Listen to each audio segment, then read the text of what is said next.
معروف صحافی اور تجزیہ کار مظہر عباس نے کہا ہے کہ آئی ایس آئی کے متنازع ترین چیف فیض حمید کو 14 برس قید کی سزا ملنے پر ان کے مخالفین کا اظہار خوشی تو قابل فہم ہے، لیکن حیرانی کی بات یہ ہے کہ اس سزا کو وہ لوگ بھی سراہتے نظر آ رہے ہیں جو کل تک دربار فیض میں سجدے کیا کرتے تھے۔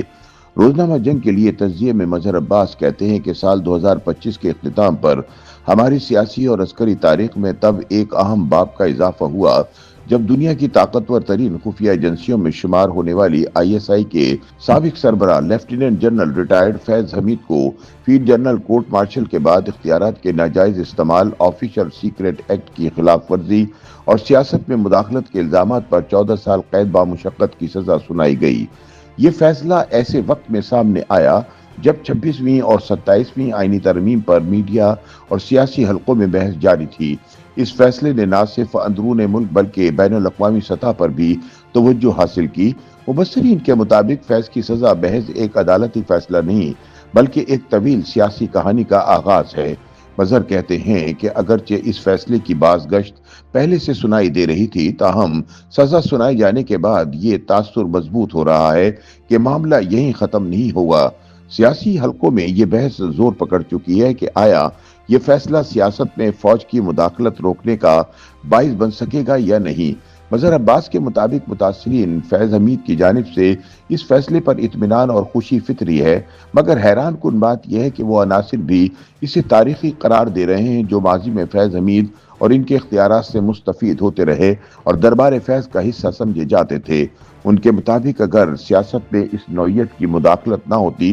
تو آج کئی سیاسی جماعتیں وجود میں نہ آئی ہوتی اور ایسے افراد سیاست میں داخل نہ ہو پاتے جنہیں سیاست کی بنیادی سمجھ بوجھ بھی نہیں تھی۔ ان کا کہنا ہے کہ جیسے جیسے فیض کے خلاف کورٹ مارشل کے فیصلے کی تفصیلات سامنے آئیں گی، یہ واضح ہوتا جائے گا کہ وہ کس حد تک سیاست میں ملوث رہے اور کیا گل کھلاتے رہے۔ اختیارات کے غلط استعمال کے حوالے سے مظہر عباس کہتے ہیں کہ اس الزام کا تعلق اسلام آباد کی ایک ہاؤسنگ اسکیم سے ہے جس کی زمین سابق آئی ایس آئی سربراہ نے زبردستی اپنے پٹواری بھائی کے نام کرانے کی کوشش کی۔ انہوں نے یہ اہم سوال بھی اٹھایا کہ عمران خان کے دور حکومت میں جب فیض یہ سب کچھ کر رہے تھے تب کے army chief general Qamar Bajwa کا کردار کیا تھا اور وہ خود کس حد تک سیاسی معاملات میں مداخلت کرتے رہے۔ مظہر عباس کے مطابق فیض حمید کے خلاف تازہ عدالتی فیصلہ پاکستانی سیاست کو ایک اہم سنگ میل کی طرف لے جا سکتا ہے، بشرط یہ کہ اسے سیاسی معاملات میں عدم مداخلت کی عملی مثال بنایا جائے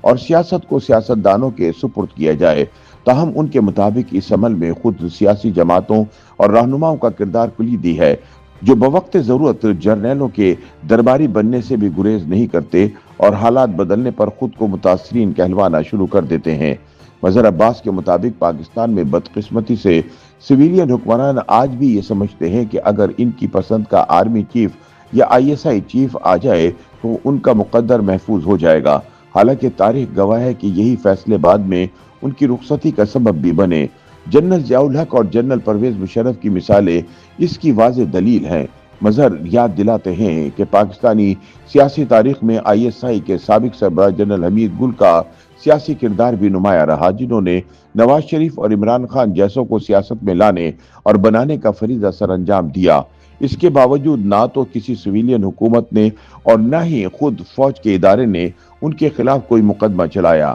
انہوں نے افسوس کا اظہار کرتے ہوئے کہا کہ اگر اصغر خان کیس کے فیصلے پر بروقت عمل درآمد ہو جاتا تو شاید آج فیض حمید کو جیل نہ جانا پڑتا اور سیاست میں مداخلت کی روایت بھی ختم ہو چکی ہوتی، مگر ان کے بقول پاکستان میں اقتدار لانے اور ہٹانے دونوں عمل قومی مفاد کے نام پر کیے جاتے رہے۔ مظہر عباس کے مطابق عمران خان کو درپیش مشکلات کے پس منظر میں بھی فیض حمید کا کردار نظر آتا ہے، کیونکہ یہ بحران عمران خان اور جنرل باجوہ کے درمیان اختلافات سے شروع ہوا جو اکتوبر 2021 میں D G I S I کی تبدیلی کے معاملے پر شدت اختیار کر گیا۔ ان کا کہنا ہے کہ 2018 کے انتخابات ہوں یا مارچ 2022 میں عمران مخالف عدم اعتماد کی تحریک، جنرل قمر باجوہ کے کردار کو نظر انداز نہیں کیا جا سکتا۔ مظہر عباس لکھتے ہیں کہ فیض حمید کو 14 برس قید بامشقت کی سزا یقیناً سبق آموز مثال ہے، لیکن اصل سوال یہ ہے کہ کیا یہ فیصلہ مستقبل میں فوج کی سیاست میں مداخلت کا راستہ روک پائے گا یا یہ بھی ماضی کی طرح ایک وقتی واقعہ ثابت ہوگا۔